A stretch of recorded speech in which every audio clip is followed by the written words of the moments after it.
All right, so we begin tonight with new signs of progress in negotiations over the Democrats' spending plan, new signs of life for the president's domestic agenda. A source telling NBC News that House Speaker Nancy Pelosi is hoping to hold a vote on the bipartisan infrastructure bill on Wednesday, but that vote could fall through if there is no agreement on the reconciliation bill. Negotiations continued on that front today as well.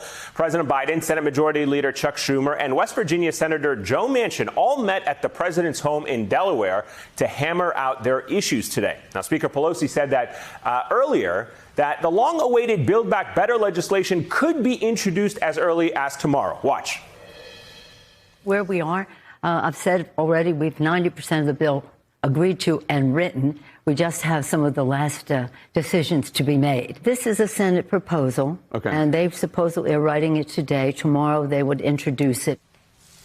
All right, so with all due respect, I'm actually going to believe it when I see it, because we've been down this road before. The fact is, serious questions remain about which of the bill's provisions are actually going to survive the intra-party negotiations that are going on right now. Take our climate crisis, for example. The White House wants to have a deal reached before the president leaves later this week for the COP26 climate conference. That's taking place in Scotland.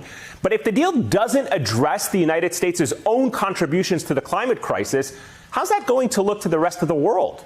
As it stands, Biden's not in any position to reassert U.S. leadership on this issue, and we can't even get our own house in order.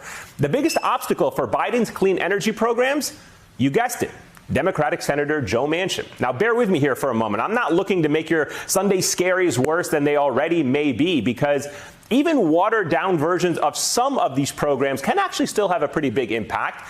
You have paid family leave. Yes, it may end up dropping from 12 weeks to 4 weeks, but that's better than nothing that the Americans are currently guaranteed right now. Universal pre-K and a one-year extension of the child tax credit will both make a tangible difference in the lives of children in America.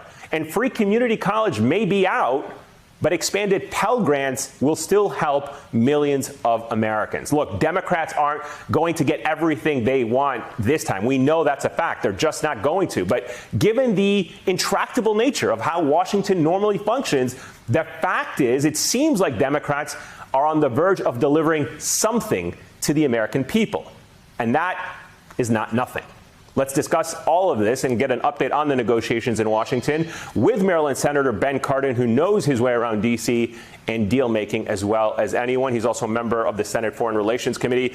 Senator, it's great to see you again. Thank you so much for your time. Let me first get your reaction to what we learned today, that a vote on the infrastructure bill could actually be coming as early as Wednesday, and it sounds like we could be close to a deal being reached on the president's Build Back Better agenda. Are you hearing anything from your leaderships, Leader Schumer, about whether any progress was made today at President Biden's house in Delaware where these talks were taking place?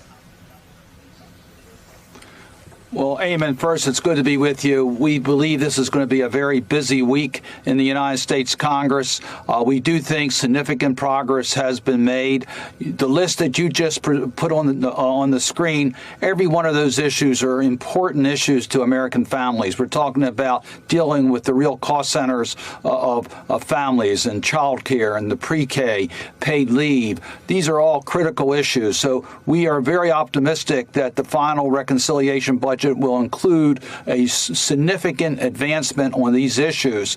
And once we get that top-line agreement, and we hope that'll be coming early this week with some of the specifics, we expect the House to take up the bipartisan infrastructure package, which, by the way, includes not just the important investments in roads, bridges, transit systems, water systems, broadband, but also our commitment to the environment. So this could be a very, very consequential week.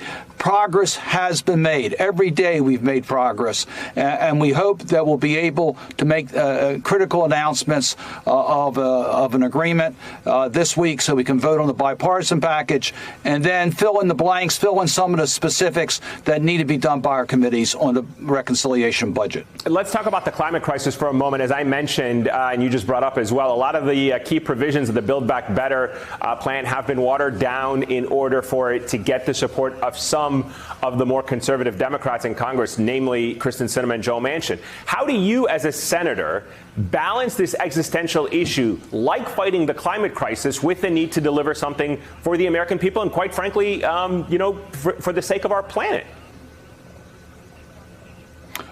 We've got to act. It is a critical moment in the global community. U.S. leadership is critically important. The world community will be meeting in Scotland. The United States needs to provide leadership not only by our words but by our deeds. In the bipartisan package, we have significant funds on the transportation sector to deal with climate change. In the reconciliation budget, we have major provisions to deal with tax incentives for alternative fuels and to reduce significantly our carbon emissions. There is a lot in both the infrastructure bill and in the reconciliation budget that will advance America's leadership by action on the climate agenda.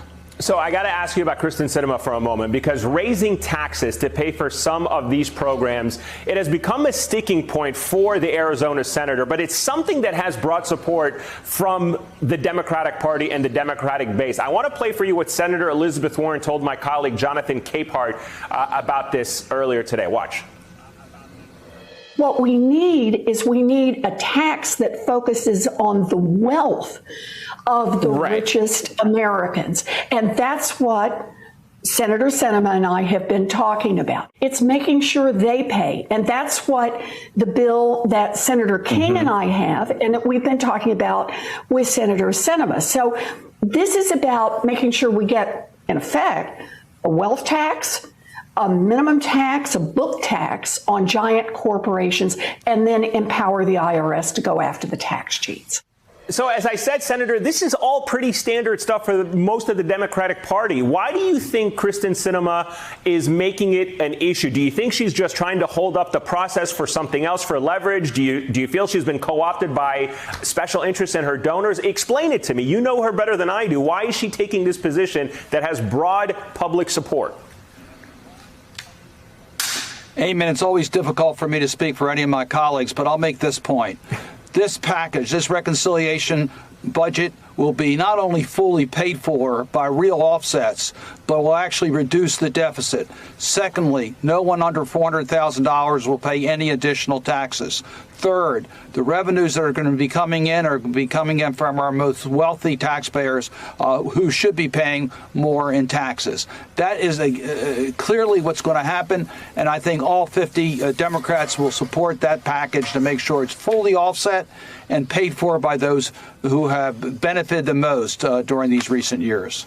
Senator, before I go, I got to ask you, you're a member of the Senate Foreign Relations Committee. I'd like to talk to you about Israel's decision there to designate 6 Palestinian rights groups as terrorist organizations. It's a move that will effectively outlaw them from operating and could lead to their arrests, seizure of their assets. It's been condemned by human rights groups like Human Rights Watch and Amnesty International. Why are we not hearing more from the Biden administration on this?